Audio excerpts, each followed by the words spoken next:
మావిగన్ అనేటటువంటి ఇంకో కొత్త తుగ్లక్ పేరుని తీసుకొచ్చినటువంటి మిస్టర్ జమోరే ఆయనే చెప్తా ఉన్నాడు కదండి, పదాలు యాడ్ చేసి కొత్త కొత్త పేర్లు తీసుకొస్తా ఉన్నాడు కదా. సో అందుకనే తప్పులేదు. జగన్ లో జా తీసుకుని, మోహన్ లో మో తీసుకుని, రెడ్డిలో రే తీసుకుని జమోరే అని పిలవచ్చు, తప్పే ఉందండి. పట్టాభిలో పమ్ అంటే పందిలాగా పమ్ అని, దున్నపోతులో దీ తీసుకుని వచ్చి పంది అని పెట్టినట్టు కుదరదు. ఇప్పుడు సిఆర్డిఏ ఏమంటాం, చంద్రబాబు నాయుడు రియల్ ఎస్టేట్ దోపిడీ అథారిటీ అంటాం. రోజు చెప్పలేంగా చంద్రబాబు నాయుడు రియల్ ఎస్టేట్ దోపిడీ అథారిటీ అని, షార్ట్ కట్లో సిఆర్డిఏ అంటాం. అందుకనే ఇప్పుడు తెలుగుదేశం పార్టీ అది ఒరిజినల్ పేరు రామారావు గారు పెట్టినప్పుడు, తర్వాత తెలుగు దెమ్ పార్టీ అయింది అది. కానీ టీడీపీ అని అంటాంగా, ఆ డి అంటే దెమ్మనో లేదంటే దోనో రాయరట్లా, అన్నిట్లో అట్లా ఉండదు.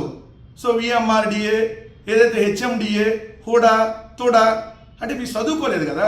మన పంది దున్నపోతులు ఈ భాష కదా మీరు, అందుకని ఇలా షార్ట్ కట్లో దాన్ని తీస్తే మీరు రకరకాలుగానే వక్రీకరిస్తూ ఉంటారు.